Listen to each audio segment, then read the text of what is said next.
నారా లోకేష్ చేపట్టిన యోగలం పాదయాత్ర అనంతరం విజయోత్సవ సభ భారీ విజయవంతమైంది. అదే రీతిలో చంద్రబాబు నాయుడు చేపడుతున్న రా కదలరా కార్యక్రమం కూడా భారీ స్థాయిలో విజయవంతం చేస్తామంటున్నారు టీడీపీ నాయకులు. ఇదే అంశంపై మనతో మాట్లాడడానికి టీడీపీ మాజీ ఎమ్మెల్సీ అంగర్ రామ్మోహన్ రావు గారు ఉన్నారు. సార్ చెప్పండి, ఈ రా కదలరా సభను పెద్ద ప్రెస్టేజియస్గా తీసుకున్నట్టున్నారు, ఏంటి సార్? మేము ప్రెస్టేజీగా తీసుకున్నాం, కానీ జనం కూడా తండోపతండాలుగా ఆసంటంతా రోడ్లన్నీ కూడా కిక్కిర్చిపోయేలా జనం వస్తున్నారు. ఈవేళ ఈ సభ 150,000 మందితో జరుపుతున్నాం. ఈవేళ మా యువగలం పాదయాత్రకు మించి ఆ సభను మించి కూడా ఇక్కడ హాజరయ్యే పరిస్థితులు కనబడుతుంది. ఇది చేతంటే ఈవేళ జగన్ గారు అన్ని వ్యవస్థలని సర్వనాశనం చేసేసాడు. ప్రజలు విసుగు చెందిపోయారు.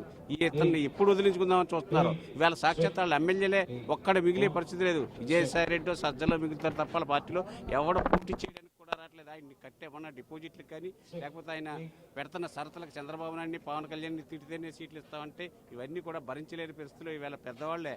మరి శ్రీనివాసరెడ్డి గారు ఎంపీగా చాలా కాలం చేసిన వ్యక్తి వీళ్ళు ఇసిగిసిద్దిపోయి పక్క పార్టీలోకి చూస్తున్నారు. పార్థసారథి గారు వీళ్ళందరూ కూడా మంచి వాళ్ళని తప్పనిసరిగా మా పార్టీ కూడా తీసుకోవడం జరుగుతుంది అనేది మా ఉద్దేశం. గతంలో చెప్పినట్టే వైసీపీ నుంచి అనేక మంది టీడీపీకి వలసబాటు పట్టారు. ఏంటి సార్, ఇంకా ఎంతమందిని మీ పార్టీలో ఆకుంటారు? రోజు మా నాయకులకి ఎన్ని కాల్స్ వస్తున్నాయో, ఎంతమంది ద్వారా ట్రయల్స్ జరుగుతున్నాయో వైఎస్ఆర్ పార్టీ నాయకులు కానీ ఎమ్మెల్యేలు కానీ ఎంతో మంది ఈవేళ అచ్చెన్నాయుడికి కానీ లేదా చంద్రబాబు నాయుడు గారి దృష్టికి మీరు ఏదైనా మాకు గౌరవిస్తారా, మేము వచ్చేస్తామని చెప్తున్నారు. కానీ మా నాయకుడు కూడా ఆచి ఆలోచించి వాళ్ళు వచ్చే వాళ్ళని తీసుకుంటారు అనేది వినికిడి వినపడుతుంది. ఏదేమైనా ఈవేళ జగన్ గారు కొద్ది రోజుల్లోనే ఆయన మహా ఉంటే 60-70 రోజులు ఉంటాడు. 60-70 రోజులు ఇంటికి పోవడం కన్ఫర్మ్ అయినది. అతనికే అందుకే పిచ్చి పనులన్నీ చేస్తున్నాడు. జబ్బు ముదిరిపోయేకి ఈవేళ డాక్టర్లు మార్చినంతరానే బతకడం. జబ్బు ముదిరిపోయింది. అసలు నువ్వే మారాలి, నిన్నే వద్దనుకుంటున్నారు, నీ ఎమ్మెల్యేలు కాదు అనేది మా ఉద్దేశం. ప్రముఖ క్రికెటర్ అంబటి రాయుడు ఆ పార్టీలోకి వెళ్ళి కొన్ని రోజులకి బయటకు వచ్చాడు. 2 నెలలు కూడా ఉండలేకపోయాడు. అతను విషయాలు ఏదో నమ్మించాడు. అతనికి ఎక్కడో సీట్ అన్నాడు, ఆ సీటు మళ్ళీ లేదన్నాడు. అంచేత అతను అటువంటి వాడు పేరు ప్రఖ్యాతలు ఉన్న వ్యక్తే ఈవేళ జగన్కి నేను ఈ జగన్తో ఆట ఆడలేనని ఈవేళ బై చెప్పి వెంటనే గుంటూరు ఎంపీ సీట్ కోసం 170 కోట్లు అడిగారని మీరు ఆరోపిస్తున్నారు. కరెక్ట్.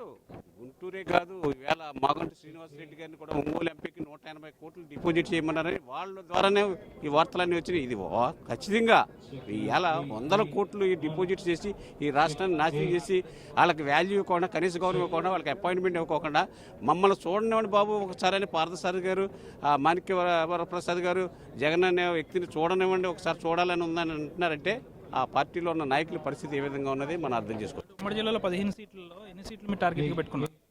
మా పవన్ కళ్యాణ్ గారు మేము 15 సీట్లకి 15 సీట్లు గెలుస్తాం. అదే కాదు, వెస్ట్ ఈస్ట్లో 34 సీట్లకి 34 సీట్లు చాలా 2-3 చోట్ల జగన్ గారికి డిపాజిట్లు పోయే పరిస్థితి ఉంది. స్పష్టంగా మా అవగాహనలో తేలుతుంది. ఎన్నికలకు చాలా సమయం దగ్గరలో ఉంది.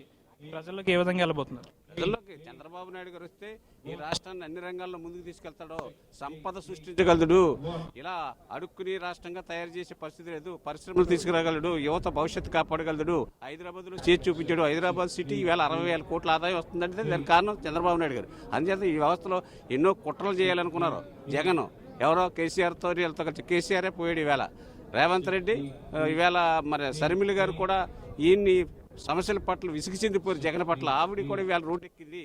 ఆవిడ కూడా జగన్ ఎప్పుడు ఓడించాలని చూస్తుంది, షర్మిల కూడా. దాంతో ప్రజలు కూడా ఎంతో సంతోషంగా ఉన్నారు. 175 సీట్లకి ఎన్ని టార్గెట్ పెట్టుకున్నారు?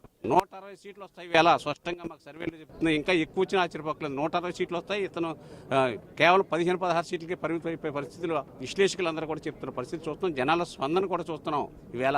అందుచేత ఏదో పోటీగా ఏదో చేస్తానని, నేనేదో ఇంటికి పెన్షన్ ఇస్తున్నానని ఈ చెప్పే మాటలు కూడా ఎవరు నమ్మే పరిస్థితి లేదు.